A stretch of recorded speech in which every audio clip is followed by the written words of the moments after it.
Hello students, today will start तुम कब जाओगे अतिथि, रिटन बाय शरद जोशी। ये एक व्यंग्यात्मक निबंध है।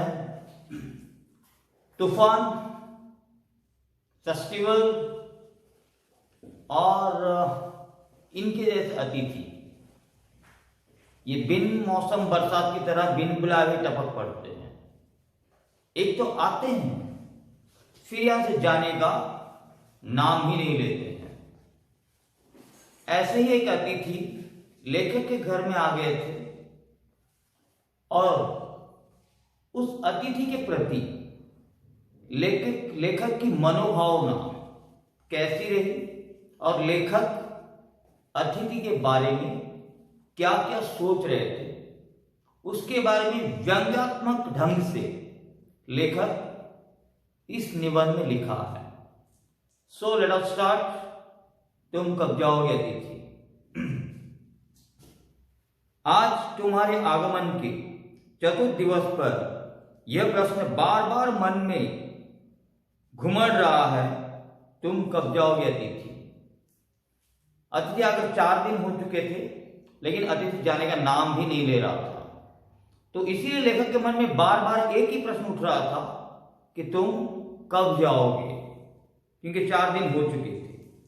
तुम जहां बैठे निसंकोच सिगरेट का धुआं फेंक रहे हो, उसके ठीक सामने एक कैलेंडर है, देख रहे हो ना। इसकी तारीख अपने सीमा में नम्रता से फड़फड़ाती रहती है। लेखक कहते हैं, भाई तुम जहां बैठकर बेशरम की तरह निस्संदेह निसंकोच सिगरेट का धुआं फेंक रहे हो और सिगरेट फूंक रहे हो, देखो तुम्हारे सामने एक कैलेंडर लटक रहा है और उसकी तारीखें जो है बड़ी नम्रता से जेंटली फड़फड़ा रही है। मैं 1 हूं, मैं 2 हूं, मैं 3 हूं, मैं 4 हूं, वो तारीखें तुम्हें बता रही है। दिखाई दे रहा है कि नहीं दे रहा है कैलेंडर। विगत 2 दिनों से मैं तुम्हें दिखाकर तारीखें बदल रहा हूं। तुम जानते हो, अगर तुम्हें हिसाब लगाना आता है कि यह चौथा दिन है तुम्हारे सतत आतिथ्य का, चौथा भारी दिन। बोले जनाब, मैं 2 दिन से आपको दिखा कर तारीखें बदल रहा हूं। आज 2 है, आज 3 है, आज 4 है। जनाब, अगर आपको हिसाब लगाना आता है, ये चौथा दिन है आपके सतत आतिथ्य का, भारी चौथा दिन। अगर हिसाब कर सकते हो तो करो, तुम्हारे आने का 4 दिन हो चुके हैं।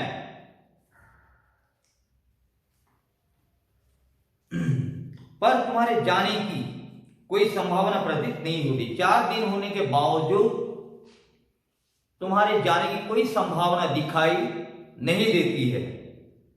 लाखों मील लंबी यात्रा करने के बाद वे दोनों एस्ट्रोनॉट्स भी इतने समय चांद पर नहीं रुके थे जितने समय तुम एक छोटी सी यात्रा कर मेरे घर आए हो। बोले जनाब, आप तो कुछ समय यात्रा करके, छोटी सी यात्रा करके मेरे घर आए हैं। वो एस्ट्रोनॉट्स जो चांद पर गए थे लाखों मील यात्रा करके, शायद वे भी इतने देर तक चांद पर नहीं रुके होंगे जितने दिन से आप मेरे घर में रुके हो, एक छोटी सी यात्रा करके। तुम अपने भारी चरण कमलों की छाप मेरी जमीन पर अंकित कर चुके। मतलब तुम्हारा जो आयरन लेग है उसके छाप मेरे घर की जमीन पर ऑलरेडी पड़ चुके हैं। तुमने एक अंतरंग निजी संबंध मुझसे स्थापित कर लिया। तुमने मेरी आर्थिक सीमाओं की व्यंजनी चट्टान देख ली। तुम मेरी काफी मिट्टी खोद चुके। बोले जनाब, आप मेरे साथ एक क्लोज रिलेशन, संबंध बना चुके हो और मेरी जो आर्थिक स्थिति है उससे भी आप पूरी तरह वाकिफ हो चुके हो। जानते हो कि मेरी क्या आर्थिक स्थिति है और आप मेरे घर की काफी मिट्टी खोद चुके, अर्थात मेरे काफी पैसे आप खर्च करवा चुके हो। अब के ईंट पत्थर भी खाओगे? अबे बेशरम, अब तो चला जा मेरे बाप। सब खत्म हो चुका है, आपको ठुसवा ठुसवा कर मेरे सारे पैसे खत्म हो चुके हैं। अब खिड़की दरवाजे बजेंगे वो भी खा जाओगे, अब तो जाने का नाम ले लो यार, 4 दिन हो चुके हैं। अब तुम लौट जाओ अतिथि, तुम्हारे जाने के लिए यह उच्च समय अर्थात हाई टाइम है। क्या तुम्हें तुम्हारी पुत्री नहीं पुकारती? बोले अतिथि ये तुम्हारे जाने का अंतिम समय है, उच्च समय है, हाई टाइम है, अब तो चले जाओ। जिस धरती से तुम आए हो, जिस घर से तुम आए हो, जिस पृथ्वी से तुम आए हो, क्या तुम्हारा घर तुम्हें नहीं बुलाता? तुम्हारी पृथ्वी तुम्हें नहीं पुकारती? तुम्हारी धरती तुम्हें नहीं बुलाती? चुप्पी की तरह यहां पे चिपक गए हो, अब तो चला जाए मेरे बाप। उस दिन जब तुम आए थे मेरा हृदय किसी अज्ञात आशंका से धड़क उठा था। बोले जिस दिन आप आए ना, एक अज्ञात आशंका से, एक अनहोनी डर से मेरा दिल धड़क गया था, कांप गया था कि पता नहीं ये बेशरम आ गया, अब पता नहीं इसके लिए कितने पैसे मेरे खर्च हो जाएंगे। अंदर ही अंदर कहीं मेरा बटुआ काम गया, उसके बावजूद एक स्नेह भागी मुस्कुराहट के साथ मैं तुमसे गले मिला था। बोले जनाब जिस दिन आए दिल तो धड़क गया था, अंदर अंदर मेरा बटुआ भी कांप गया था, पता नहीं बटुआ खाली हो जाएगा। ये सब डर होने के बावजूद एक आदित्य सुलभ स्नेह भरी स्माइल मुस्कान के साथ मैं आपको गले मिला था, और मेरी पत्नी सादर आपको प्रणाम भी की थी, है कि नहीं? तुम्हारे सम्मान में ओ अतिथि हमने रात के भोजन को एकाएक उच्च मध्यम वर्ग के डिनर में बदल दिया था। तुम्हें स्मरण होगा कि 2 सब्जियां और रायते के अलावा हमने मीठा भी बनाया था। तुम्हें याद अगर है अतिथि तो याद करो, जिस दिन तुम आए थे उस दिन हम हमारे रात्रि भोजन की, मिडिल क्लास फैमिली की रात्रि की भोजन को डिनर का रूप दिया था। 2 सब्जियां बनवाए थे, उसके साथ साथ रायते भी बनवाए थे, और खास ये थी कि मिठाई भी बनवाए थे। पता इतना सारा सम्मान हम क्यों किए थे? इतना सारा आयोजन हम क्यों किए थे? इसके पीछे एक उम्मीद थी। उम्मीद ये थी, एक आशा ये थी कि दूसरे दिन एक अच्छे मेहमान नवाजी की यादें, अतिथि सत्कार की यादें तुम अपने दिल में लेकर यहां से दफा हो जाओ, मतलब चले जाओगे, है कि नहीं? और हम तुम्हें रहने का आग्रह करेंगे, हम बोलेंगे अभी चले जाओगे, दिल नहीं भरा, एक दिन रुक जाते, हम तुम्हें आग्रह करेंगे, लेकिन तुम नहीं मानोगे। एक अच्छे अतिथि की तरह सुबह की गाड़ी में यहां से रफू चक्कर हो जाओगे, दफा हो जाओगे, मतलब चले जाओगे। लेकिन तुमने ऐसा नहीं किया। दूसरे दिन भी तुम अपने अतिथि सुलभ मुस्कान लिए घर में ही बने रहे, लेकिन तुमने ऐसा नहीं किया। सुबह सुबह एक मेहमान नवाजी की यादें, शानदार मेहमान नवाजी की यादें अपने दिल में लेकर यहां दफा नहीं हुए। बेशरम की तरह एक आतिथ्य सुलभ मुस्कान के साथ तुम हमारे घर में ही बने रहे। हमको बहुत पीड़ा हुई, हमने पीड़ा पी ली, और तुम्हारे सामने दांत फाड़ते रहे, यानी कि मुस्कुराते रहे। गाली तो दे नहीं सकते, अतिथि हो। स्वागत सत्कार के जिस उच्च बिंदु पर हम तुम्हें ले जा चुके थे, वहां से नीचे उतर हमने फिर दोपहर के भोजन को, लंच की गरिमा प्रदान की, और रात्रि को तुम्हें सिनेमा भी दिखाया।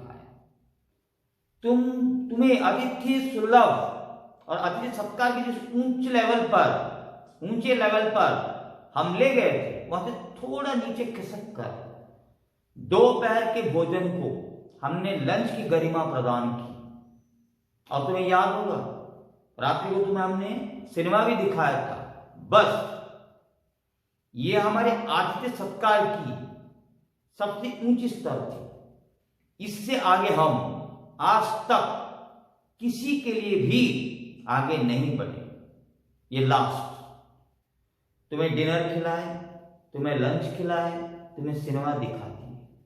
अब इससे ज्यादा हम आज तक अतिथि सत्कार किसी के लिए भी नहीं किए जो तुम्हारे लिए किए हैं। हमारे सत्कार का ये आखिरी छोर है, जिससे आगे हम किसी के लिए नहीं बढ़े। इसके तुरंत बाद भावनी विदाई का वो भीगा हुआ क्षण आ जाना चाहिए था। भावनी मतलब इमोशनल। अब बहुत हो गया यार, और आगे हम किसी के लिए नहीं किए थे। इसके बाद वो जो विदाई का क्षण, तुम्हें फेयरवेल देने का जो इमोशनल क्षण, वो आ जाना चाहिए था। तुम चले जाते और हम तुम्हें टाटा बाय बाय बोल देते, लेकिन ऐसा नहीं हुआ। जब तुम विदा होते, हम तुम्हें स्टेशन पर छोड़ने जाते, पर तुमने ऐसा नहीं किया। वो पल आया नहीं कि तुम स्टेशन जाते, हम तुम्हें छोड़ने जाते, सेंड अप करने के लिए जाते, तुम ट्रेन में बैठकर थोड़ा उदास होकर हमें टाटा बोलते, हम भी थोड़ा आंसू बहाकर तुम्हें बाय बाय बोलते, लेकिन ऐसा हुआ नहीं, क्योंकि तुम ऐसा नहीं किया। तुमने तीसरे दिन की सुबह तुमने मुझसे कहा, मैं धोबी को कपड़े देना चाहता हूं। शौक तो तब लगा जब तीसरे दिन की सुबह अचानक तुमने कहा कि मैं धोबी को कपड़े देना चाहता हूं। ये तो हमारे ऊपर पूरा अटैक था तुम्हारा। यह आघात अप्रत्याशित था, यह आघात अनएक्सपेक्टेड था। हम तुमसे एक्सपेक्ट नहीं कर रहे थे कि तीसरे दिन सुबह तुम उठकर फिर से बोलोगे धोबी को कपड़े देने। यह आघात बड़ा अप्रत्याशित था, और इसकी जो चोट लगी दिल को, बड़ी मार्मिक थी। बहुत गहराई तक ये चोट लग गई थी हमें। तुम्हारे सामीप्य की बेला एकाएक यूं रबर की तरह खींच जाएगी, इसका मुझे अनुमान ना था। तुम्हारे जो आतिथ्य सामीप्य की बेला ऐसा रबर की तरह खींच खींच के इतनी लंबी हो जाएगी, मुझे इसका अनुमान बिल्कुल नहीं था। मैं सोचा भी नहीं था इसके बारे में। पहली बार मुझे लगा कि अतिथि सदैव देवता नहीं होता, वह मानव और थोड़े अंशों में राक्षस भी हो सकता है। जनाब, आपके व्यवहार देखकर पहली बार मुझे जिंदगी में यह लगा कि जो अतिथि देवो भव हमारी संस्कृति है, यह अतिथि सदैव देवता नहीं होता है। वो मानव और कुछ अंशों में तुम्हारे जैसे कमीने राक्षस भी होते हैं। किसी लॉन्ड्री पर दे देते हैं, जल्दी धुल जाएंगे। लेखक मनीमन तो गाली दे रहे थे, लेकिन बाह्य ढंग से बोले, चलो यार किसी लॉन्ड्री में दे देते हैं, जल्दी धुल जाएंगे कपड़े। मैंने कहा, मनीमन एक विश्वास पल रहा था कि तुम्हें जल्दी जाना है। दिल में एक उम्मीद जगी थी कि शायद लॉन्ड्री में दे देंगे तो कपड़े जल्दी धुल कर आ जाएंगे, तो तुम जल्दी चले जाओगे। अतिथि ने लेखक से पूछा, कहाँ है लॉन्ड्री? चलो चलते हैं, मैंने कहा, और अपने सहज बनियान पर औपचारिक कुर्ता डालने लगा। लेखक बोला, चलो दिखा देता हूं। कहते अपने सहज बनियान पर औपचारिक कुर्ता, फॉर्मल कुर्ता डाले और अतिथि को लॉन्ड्री दिखाने के लिए लेकर जाने ही वाले थे। कहां जा रहे हैं? पत्नी ने पूछा। बीवी ने पूछ लिया, जनाब कहां जा रहे हैं?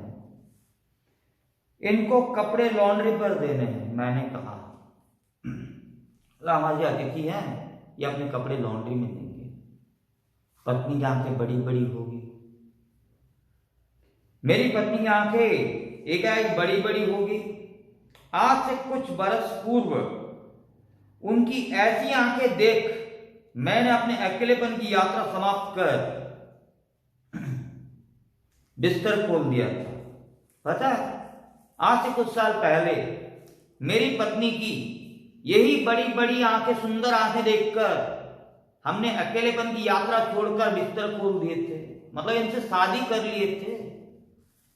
लेकिन पर अब जब वही आंखें बड़ी होती है तो मन छटा होने लगता है।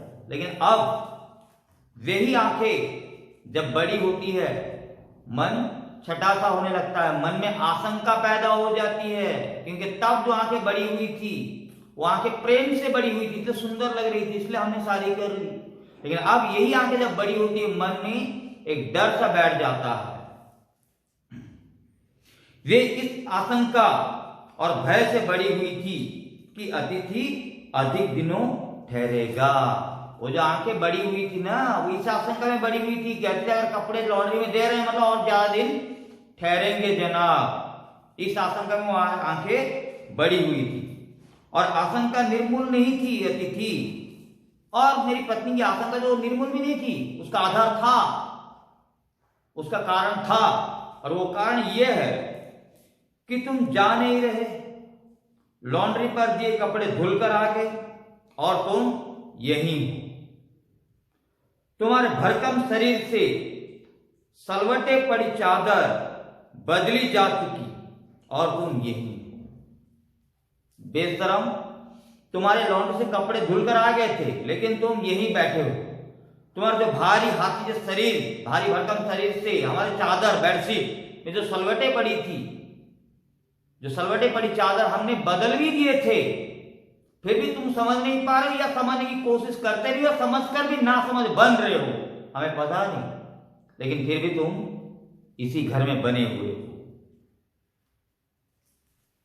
तुम्हें देखकर फुट पड़ने वाले मुस्कुराहट धीरे धीरे फीकी पड़कर अब लुप्त हो गई है। तुम्हें देखकर जो स्वीट स्माइल चेहरे से निकलती थी, खूबसूरत मुस्कान, वो मुस्कान अभी फीकी पड़कर लुप्त हो गई है, बंद हो गई। तुम्हें देखकर वो स्वीट स्माइल अभी निकलती नहीं है, बस मुंह से गालियां निकलती है। तो हमारी शराफत देखो, हम गाली देते नहीं।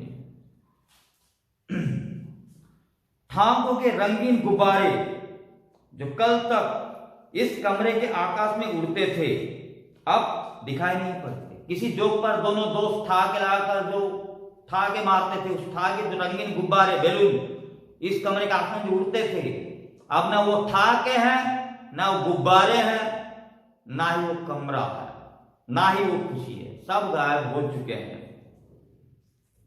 बातचीत की उछलती हुई गेंद चर्चा के क्षेत्र में सभी कोनों से टप्पे खाकर अब फिर सेंटर में आकर चुप पड़ी है। जो बातचीत की गेंद हम हर कोने में उछल रहे थे, कभी कॉलेज के बारे में, कभी बाजार के बारे में, कभी परिवार के बारे में, कभी सिनेमा के बारे में, कभी दोस्तों के बारे में, कभी गर्लफ्रेंड के बारे में, जो बातचीत करते वो गेंद सभी कोनों में टप्पे खा गई है, सारी विषय में चर्चा हो चुकी है। अब वो गेंद सेंटर में आकर चुप पड़ी है। उस गेंद को ना तुम हिला रहे हो ना मैं हिला रहा हूं, वो चुपचाप पड़ी हुई है। अब इसे ना तुम हिला रहे हो ना मैं। कल से मैं उपन्यास पढ़ रहा हूं और तुम फिल्मी पत्रिका के पन्ने पलट रहे हो। कल से मैं उपन्यास पढ़ रहा हूं और तुम फिल्मी मैगजीन के पन्ने पलट रहे हो। मैं बात करना नहीं चाहता और तुम बात कर नहीं सकते। शब्दों का लेन देन मिट गया और चर्चा के विषय चुक गए। जो हम दोनों के बीच में, जो कन्वर्सेशन के बीच जो शब्दों के लेन देन होते थे, वो खत्म हो चुके हैं। और डिस्कशन करने के लिए जितने सारे विषय हैं, वो विषय भी खत्म हो चुके थे। परिवार, बच्चे, नौकरी, फिल्म, राजनीति, रिश्तेदारी, तबादले, पुराने दोस्त, परिवार नियोजन मतलब फैमिली कंट्रोल, महंगाई, साहित्य और यहां तक कि हमने आंख मार मार कर कॉलेज के जमाने के पुरानी प्रेमिकाओं की बात भी हमने जिक्र कर लिया। कौन किस लड़की का पीछा करता था, कौन किसको जूता मारी थी, कौन किसको किस की थी, ये सारे विषय भी हमने आंख मार कर चर्चा कर चुके हैं। अब चर्चा करने के लिए कोई विषय बचा ही नहीं, कोई बात बची ही नहीं। अब एक चुप्पी है, अब बस एक साइलेंस है। हम बात करना नहीं चाहते और तुम बात नहीं कर सकते। अब दोनों साइलेंस। सौहार्द अब शनि शनि बोरियत में रूपांतरित हो रहा है। तुम्हारे जो सौहार्द, जो श्रद्धा भाव, आप धीरे धीरे वो बोरियत में रूपांतरित हो रहा है। अब हम तुमको देखकर बोरियत फील कर रहे हैं। भावनाएं गालियों का स्वरूप ग्रहण कर रही हैं। हमारे अंदर तुम्हारी जो फीलिंग्स है, जो भावनाएं, और भाई गालियों का स्वरूप ग्रहण कर चुकी है। हमारी शराफत तो देखो गालियां देते नहीं है, वरना आप मुंह से सिर्फ गालियां ही निकल रही है, पर तुम जा नहीं रहे। इतना कुछ होने के बावजूद तुम समझ कर भी ना समझ बनकर हमारे घर में ही बने हुए हैं, आयरन लाइक जो हो चिपका के बैठे हो, तुम जा नहीं रहे हो। किस अदृश्य गोंद से तुम्हारा व्यक्तित्व जहां चिपक गया है, मैं इस भेद को सपरिवार नहीं समझ पा रहा हूं। बोले अतिथि, वो कौन सा अदृश्य ताकत है जिसके कारण तुम्हारा व्यक्तित्व मेरे घर में चिपक गया, तुम मेरे घर में चिपकू की तरह चिपक गए हो। ये जो रहस्य, जो भेद, इसको मैं अपने पूरे परिवार के साथ समझ नहीं पा रहा हूं, मैं समझ नहीं पा रहा हूं, मेरे घर के कोई परिवार के सदस्य भी समझ नहीं पा रहे हैं। पता नहीं कौन सी ताकत है तुम्हें यहां से जाने नहीं देती है। बार बार ये प्रश्न उठ रहा है, तुम कब जाओगे अतिथि? ये सवाल बार बार मेरे मन में उठ रहा है कि कब जाओगे तुम। कल पत्नी ने धीरे से पूछा था, कब तक टिकेंगे ये? मेरी पत्नी धीरे से कान में पूछी कि ये जनाब कब तक टिकेंगे? मैंने कंधा उचका दिया और बोला, क्या पता कभी तक भी टिकेंगे, जाने का नाम तो नहीं ले रहे हैं, है ना। मैंने कंधे उचका लिए, क्या कह सकता हूं। मैं तो आज खिचड़ी बना रही हूं, हल्की रही। पत्नी मुस्कुराते बोली कि आज मैं खिचड़ी बना रही हूं, हल्की रहेगी। मैंने बोला ठीक है बनाओ। लेकिन अतिथि, आपने देखा सत्कार की उष्मा समाप्त हो रही थी। तुम्हारा अतिथि सत्कार करने की जो गर्मी, जो उत्साह, जो खुशी, वो समाप्त धीरे धीरे हो रही थी। इसीलिए डिनर से चले थे, खिचड़ी पर आ गए। याद है, 2 सब्जियां, रायता, मिठाई बनाए थे डिनर में, लो खिचड़ी पे आ गए। अब भी अगर तुम बोरी बिस्तर लेकर दफा नहीं हुए, मतलब नहीं गए, तो हो सकता है हमको उपवास तक भी आना पड़ जाए। उसके बाद भी अगर नहीं गए, हो सकता है हम घर चाबी डालकर कहीं और भी जाना पड़ जाए 3-4 दिन के लिए। सोचने की बात है, सोच लो। तुम्हारे मेरे संबंध अब संक्रमण के दौर से गुजर रहे हैं। तुम्हारे और मेरे जो संबंध, जो रिश्ता, अब वो सेप्टिक हो गया है। वो संक्रमण के दौर से अब हम दोनों के रिश्ते गुजर रहे हैं। अब रिश्ता खत्म। तुम्हारे जाने का ये चरम क्षण है, तुम्हारे जाने का ये सिचुएशन पॉइंट है, लास्ट टाइम है। तुम जाओ ना अतिथि, बेशरम, अब तो चला जा मेरे बाप। और क्या देगा, थोड़ी भिखारी बनाएगा मुझे। तुम्हें जहां यहां अच्छा लग रहा है ना, मैं जानता हूं, दूसरों के यहां अच्छा लगता है। अतिथि, तुम्हें मेरे घर में अच्छा लग रहा है ना, मैं जानता हूं, दूसरों के घर में सबको अच्छा लगता है। सुबह सुबह गरम गरम कॉफी, फिर लंच, फिर डिनर, फिर सिनेमा, सबको अच्छा लगता है। तुमको भी अच्छा लगता होगा। अगर बस चलता तो सभी लोग दूसरे के यहां रहते, पर ऐसा नहीं हो सकता। अगर बस चलता ना तुम्हारे जैसे बेशरम, सब लोग दूसरे घर में रहते, अपने घर में कभी नहीं आते। लेकिन ऐसा नहीं हो सकता है। अपने घर की महत्ता के गीत इसी कारण गाए गए हैं, इसीलिए साहित्यकारों ने अपने घर की महत्ता के गीत गाए हैं। इसलिए अपने घर को, होम को स्वीट होम कहा गया है, क्योंकि तुम्हारे जैसे अतिथि दूसरों के घरों की स्वीटनेस को काटने को ना दौड़े, दूसरों के घरों की मिठास को कड़वी ना बनाए। इसलिए कहा गया, होम को स्वीट होम कहा गया। तुम्हें यहां अच्छा लग रहा है, पर सोचो प्रिय, हे प्रिय, तुम्हें अच्छा लग रहा है जरूर, लेकिन जरा सोचो कि शराफत भी कोई चीज होती है, और गेट आउट भी एक वाक्य है जो बोला जा सकता है। माय डियर, जरा ये भी सोचो, शराफत नाम की कोई चीज है या नहीं? गेट आउट इंग्लिश में बोला जा सकता है। ये हमारी शराफत है कि अब तक तुम्हें गेट आउट नहीं बोले। इससे पहले कि हम तुम्हें गेट आउट बोलते, तुम खुद ही यहां से गेट आउट हो जाओ। अपने खर्राटों से एक और रात गुंजायमान करने के बाद कल जो किरण तुम्हारे बिस्तर पर आएगी वह तुम्हारे यहां आगमन के बाद 5वें सूर्य की परिचित किरण होगी। ये जो हाथी जैसे शरीर लेकर जो खर्राटे मारकर आज रात बिताने के बाद कल सुबह जो सुंदर भगवा किरण आकर तुम्हें चूमेगी, वो किरण तुम्हारे आगमन के 5वें दिन की परिचित किरण होगी। अर्थात कल 5वां दिन भी हो जाएगा।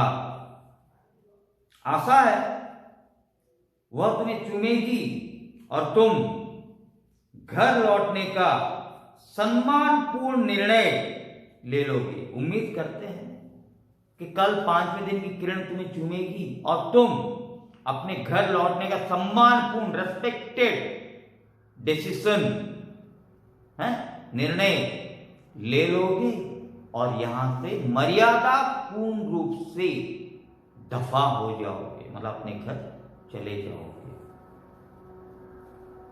मेरी सहनशीलता की यह अंतिम सुबह होगी। अब मेरे टॉलरेंस की अंतिम सुबह होगी। उसके बाद मेरे अंदर और सहनशीलता नहीं बची है। अब पता नहीं जुबान से क्या निकल जाए, मैं इंटॉलरेंट हो जाऊंगा। उसके बाद मैं स्टैंड नहीं कर सकूंगा और लड़खड़ा जाऊंगा, प्रिय, माय डियर। उसके बाद मैं और कंट्रोल में नहीं रहूंगा, मैं लड़खड़ा जाऊंगा, मेरी जुबान लड़खड़ा जाएगी, पता नहीं मुंह से क्या निकल जाए। हैं? मेरे अतिथि, मैं जानता हूं कि अतिथि देवता होता है, आखिर मैं भी तो मनुष्य हूं। माय डियर, मैं जानता हूं अतिथि देवो भवा शास्त्रों में कहा गया है। तुम भगवान हो सकते हो, लेकिन यार मैं तो इंसान हूं, हैं? मैं तो भगवान हूं नहीं। मैं कोई तुम्हारी तरह देवता तो हूं नहीं। एक देवता और एक मनुष्य अधिक देर तक साथ रहा नहीं करते।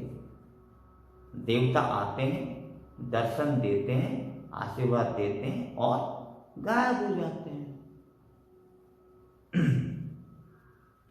तुम लौट जाओ अतिथि, इसी से तुम्हारा देवत्व सुरक्षित रहेगा। देखो अतिथि, देवता बनकर आए थे, देवता बनकर ही लौट जाओ, इसी में तुम्हारी देवत्व सुरक्षित रहेगी। तुम देवता बनकर आए थे और देवता बनकर ही घर लौट जाओगे, है ना। यह मनुष्य अपनी वाली पर उतरे उसके पहले, उसके पूर्व तुम लौट जाओ।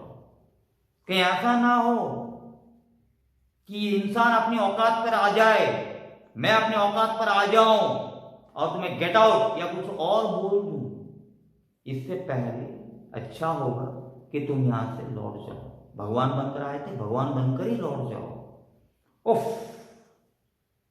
तुम कब जाओगे अतिथि? लेखक इसी प्रश्न को लेकर अभी भी कुड़बुड़ा रहे थे, लेकिन अतिथि जाने का नाम नहीं ले रहा था। ये उन अतिथियों के प्रति व्यंग है जो दूसरों के घर में आकर, खासकर मध्यम वर्ग के घर में, मिडिल क्लास फैमिली में आकर उनकी आर्थिक दृष्टि को देखने के बाद भी वहां से जाने का नाम नहीं लेते हैं। उनके प्रति उस यजमान के मन में ऐसी ही भावना उत्पन्न होती है जैसी भावना अब लेखक के मन में उत्पन्न हुई थी। So this is your second proof. In next class we'll do another poem. So if you have textbook, read the poem Takat Dunya before that video, then you can be clear about the topic. Have a nice time, children. Keep smiling.